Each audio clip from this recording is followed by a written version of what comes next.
여러분 안녕하세요. 여러분이 오늘 다시 저희 채널에 방문하셨다는 것은 태양계 가이드 시리즈의 신작을 보실 준비가 되셨다는 뜻일 겁니다. 전편의 시리즈를 보시지 않은 분은 나중에라도 꼭 함께 봐주신다면 좋겠습니다. 자, 편안히 앉아서 시청해주세요. 지금부터 우리 고향 태양계의 다양한 행성 및 위성 중에서 놓치지 말고 꼭 봐야 할 장소를 소개해드리도록 하겠습니다. 그럼 바로 시작해볼까요?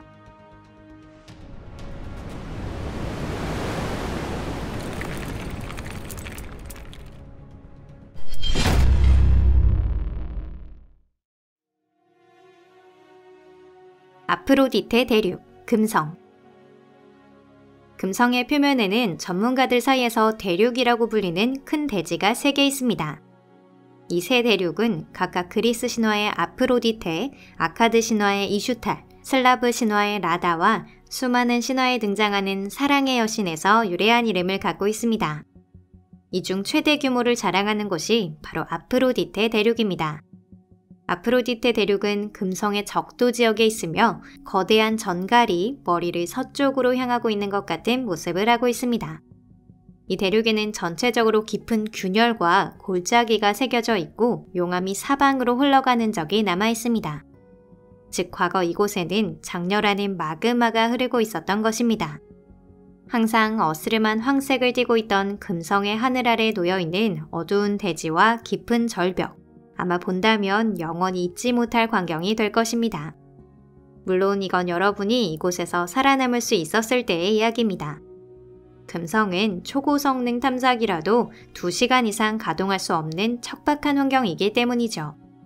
아프로디테 대륙의 주요 볼거리는 마하트 산입니다. 이 어두운 황금색 산은 이제는 활동하지 않는 화산으로 주위 황무지에서는 5km 이상, 금성의 평균 지표면에서는 8km 이상 높은 위치에 있습니다. 즉 마하트 산의 절대 고도는 지구 최고봉에 버금가는 수준인 것이죠. 마하트 산의 크레이터 지름은 약 30km, 경사면을 타고 내려가 식은 용암류는 무려 400km에 이릅니다. 이 화산이 언젠가 깨어나 분화가 일어난다면 믿을 수 없는 장관이 펼쳐질 것입니다. 우리도 그 언젠가 지구 위의 안전한 장소에서 그 모습을 관찰할 수 있다면 좋겠네요. 영원한 햇살의 꼭대기, 달.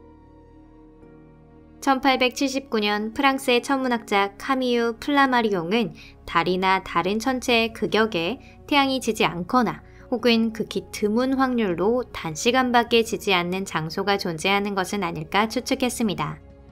그는 그 장소를 영원한 햇빛의 꼭대기라고 불렀습니다. 현재 플라마리옹의 설은 검증이 완료돼서 그러한 장소가 실제로 존재한다는 사실을 알게 되었습니다. 예를 들어 달의 북극권에는 피얼이라고 하는 직경 78.8km, 깊이 2800m의 오래된 크레이터가 자리하고 있습니다. 피얼이 바깥쪽 가장자리에는 총 4곳의 산악지대가 있는데 그곳에서는 거의 영원히 낮이 이어지고 있다고 합니다. 일본의 탐사기 가구야, 셀레네의 데이터에 따르면 적어도 그중 한 곳은 한 달에 89%에 해당하는 기간 동안 밝게 유지되고 있는 것입니다. 주위의 산들이 거의 어둠을 모르는 것과는 대조적으로 피어리 크레이터 자체는 온통 어둠에 쌓여 있습니다. 태양빛은 크레이터 바닥까지 닿지 않습니다. 위는 거의 영원한 낮, 아래는 영원한 밤이라는 조합이 장대하지만 약간은 오싹한 풍경을 만들어내고 있습니다. 남쪽 극관, 화성. 여러분도 잘 아시다시피 화성에도 지구와 마찬가지로 극관이 있습니다. 이곳은 수십억 년 전 말라붙은 화성 표면에 물이 남아있는 마지막 장소인데요. 보통 화성에서 재미있는 점이라고 하면 흔히 북쪽 극관을 들 수 있는데 이전 영상에서도 소개해드렸듯이 화성의 북쪽에는 전체가 동결된 코롤리오프 크레이터라는 호수가 널리 알려져 있습니다. 하지만 남쪽 극관에도 볼거리는 분명히 있습니다. 화성 남극에서 특히 재미있는 명소 중 하나가 바로 돌사 아르겐티아인데요. 이곳은 빙하에 의해 만들어진 도랑과 능선이 종횡무진으로 뻗어 있습니다. 이 구조는 화성의 대기가 지금보다 더 두껍고 물도 많고 빙하의 면적도 지금보다 훨씬 컸던 시절에 생겨난 것입니다. 이러한 구조는 오스 또는 에스카라고 불리며 지구상에서도 주로 캐나다와 북유럽에서 확인해 볼 수 있습니다. 하지만 에스카가 이토록 거대한 그물눈처럼 둘러쳐져 있는 곳은 지구상 어디에도 없습니다. 돌사 아르겐티아는 4,000개가 넘는 능선으로 구성되어 있으며 총 길이는 5만 1,000km에 이릅니다.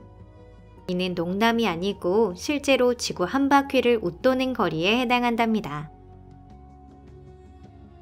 아우나산, 세레스.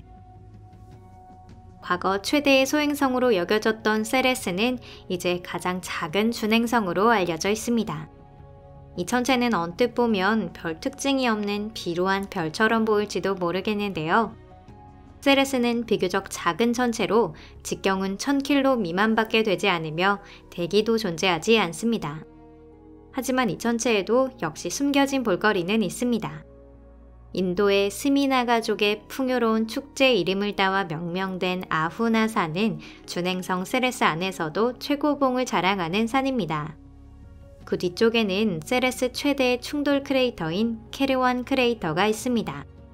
전문가들에 의하면 당초 아우나산은 케르완 크레이터 형성의 원인이 된 운석 충돌에 의해서 태어난 것이라 추측하고 있습니다. 아우나산의 해발 고도는 약 4km입니다. 이 산의 대부분은 거듭된 분화로 흘러나온 얼음으로 뒤덮여 있습니다. 사실 이 산은 비교적 최근까지 활동했던 화산이었는데요. 이 산에서 아주 차가운 소금물인 용암이 분출되었고 거기에는 다른 물질들도 섞여 있었습니다. 이는 얼음 화산이라고 불리는데 태양계 중에서도 변경 지역에서 흔히 볼 수 있는 현상입니다.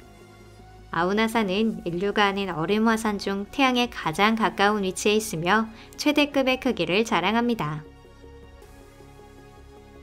리바이어던 파텔라, 트리톤. 트리톤은 해왕성 중 가장 큰 크기를 자랑하는 위성이자 가장 재미있는 위성으로도 잘 알려진 곳입니다. 전문가들의 추측으로는 트리톤은 원래 카이퍼 벨트에서 태어난 천체였으며 이후 제8행성인 해왕성에 붙잡혔다고 하는데요. 트리톤이 해왕성의 자전과 반대 방향으로 회전하는 것은 그 때문입니다. 트리톤은 방금 소개한 세레스의 아우나산과 같은 얼음 활화산을 많이 지니고 있습니다. 심지어는 간헐천도 있는데 이곳에서는 질소나 분진을 하늘 높이 내뿜고 있습니다. 바로 이 최강이라 할 수 있는 얼음 화산이 트리톤의 지표면에 독특한 구조를 만들어낸 것입니다. 극역에는 길고 어두운 띠가, 서반구에는 멜론 껍질과 같은 구조가 보입니다.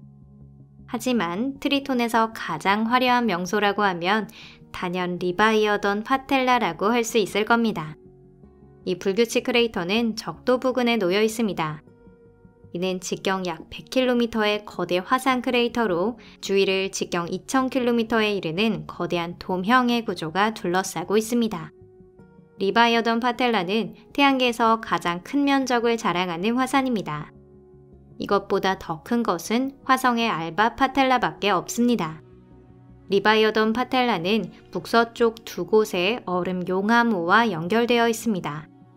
이 불규칙 크레이터 화산이 아직 활동하고 있을 무렵 이 주변 일대는 전부 암모니아가 섞인 물바다가 펼쳐져 있었던 것입니다. 모르도르 마큘라, 카론. 카론은 명왕성 최대의 위성이자 태양계에서 특히 희귀한 위성 중 하나로 꼽힙니다. 카론은 실제로 명왕성 주위를 돌고 있지 않습니다.